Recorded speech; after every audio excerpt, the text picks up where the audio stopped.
बिस्मिल्लाहिर्रहमानिर्रहीम। अल्लाह के नाम से शुरू जो बड़ा मेहरबान नहायत रहम वाला है। मैं हूं आपका केमिस्ट्री टीचर अजमत फ़ारूक। आज हम डिस्कस करते हैं spontaneous and non spontaneous reactions. अब हमारी ज़िंदगी के अंदर बहुत से रिएक्शन हो रहे होते हैं जिनकी नेचर स्पॉन्टेनियस और नॉन स्पॉन्टेनियस होती है। अब टर्म स्पॉन्टेनियस और नॉन स्पॉन्टेनियस दोनों को डिस्कस कर लेते हैं और इनके दरमियान हम फ़र्क भी देखते हैं, इनके दरमियान क्या क्या फ़र्क है। अब ये जो हमारे पास स्पॉन्टेनियस प्रोसेस है, ये एक नेचुरल प्रोसेस होता है, इसको रियल प्रोसेस कहते हैं।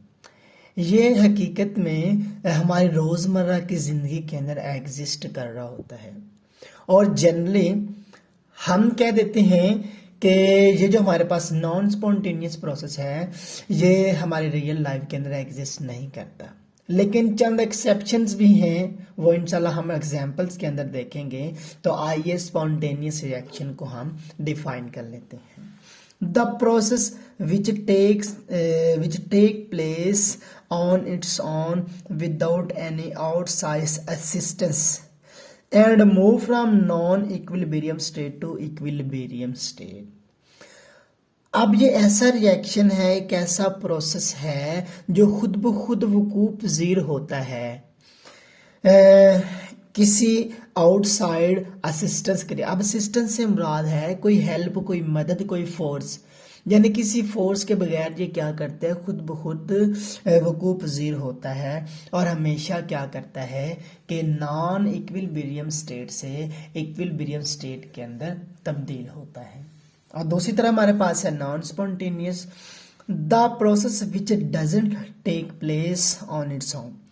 ये ऐसा प्रोसेस है जो खुद ब खुद वकूफ़ पज़ीर नहीं होता, बल्कि इसको वकूफ़ पज़ीर करवाने के लिए हमें एनर्जी की ज़रूरत होती है, हमें मसलसल एनर्जी सप्लाई करना पड़ती है, तो तब जाके ये रिएक्शन होता है।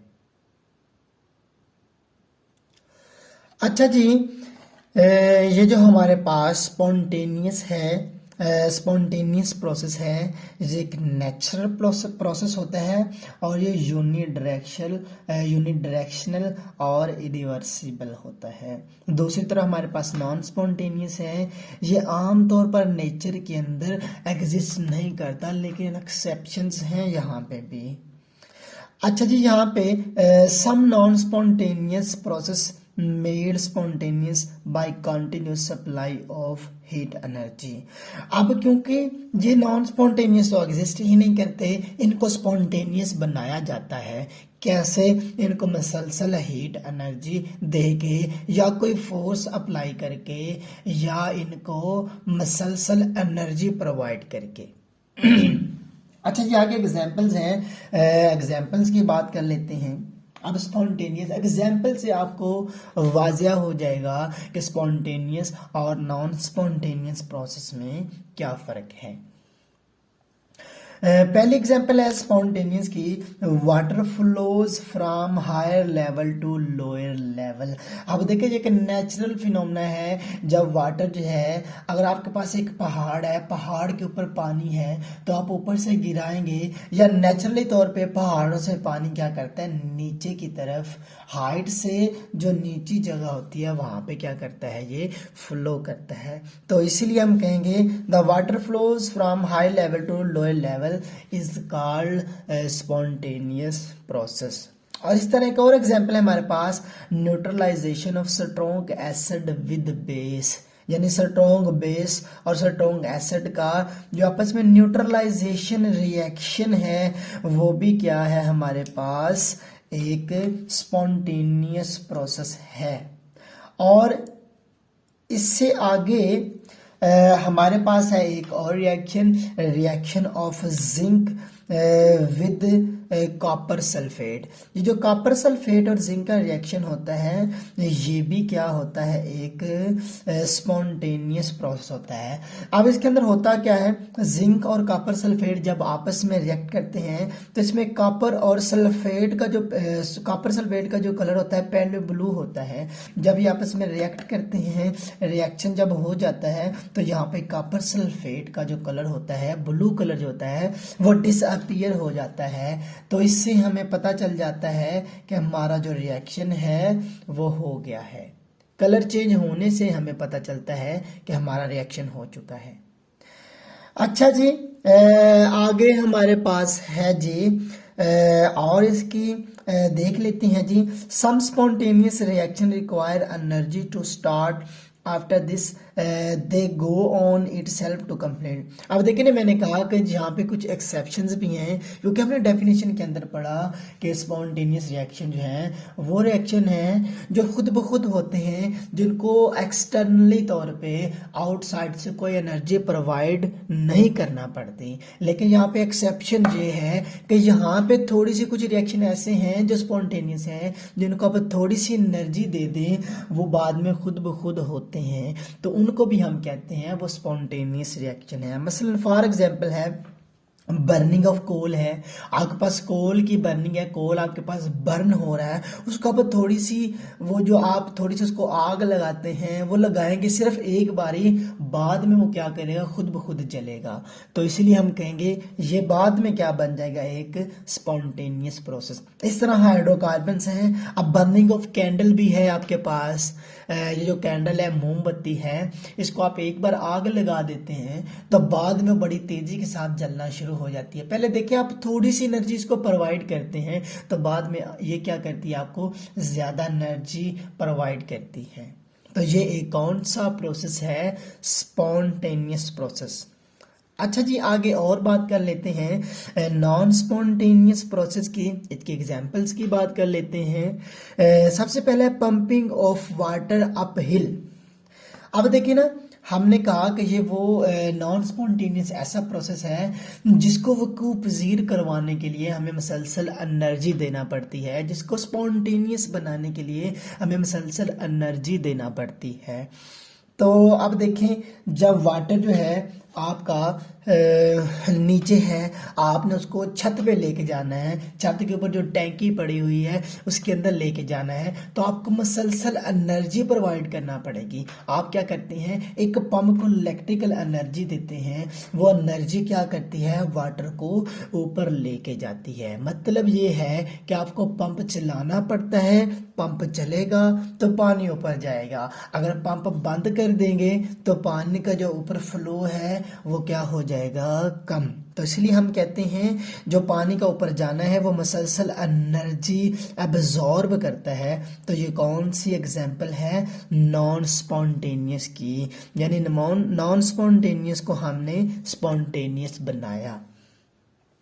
अच्छा जी, आ गया transfer of heat from cold to hot body. ये बड़ी इंटरेस्टिंग सी एग्जांपल है, यानी आप ठंडे जिस्म से गर्म जिस्म के अंदर हीट ट्रांसफर करते हैं, लेकिन नेचुरली तौर पे जो रूल होता है वो ये होता है कि ऑलवेज जो हीट होती है वो hot to cold body move करती है, यानी जो हीट होती है वो गर्म जिस्म से ठंडे जिस्म की तरफ मूव करती है।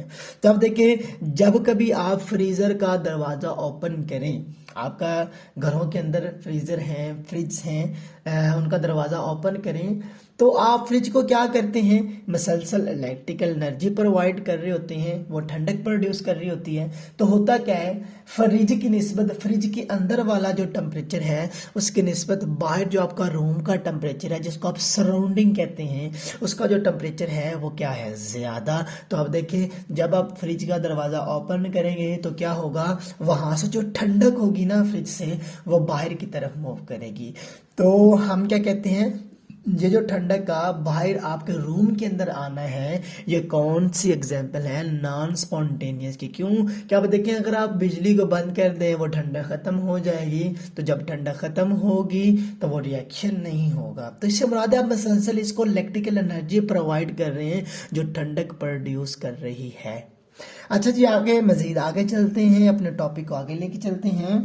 आगे हमारे पास है जब नाइट्रोजन और ऑक्सीजन का रिएक्शन करवाया जाता है। अब देखिए, एटमॉस्फेयर के अंदर ये नाइट्रोजन और ऑक्सीजन जो है ये प्रेजेंट होती हैं, ये आपस में रिएक्ट नहीं करती, आप देखिए, इनको रिएक्ट करवाने के लिए ख़ास कंडीशन अप्लाई करवाई जाती है, हाई टेम्परेचर रिक्वायर होता है।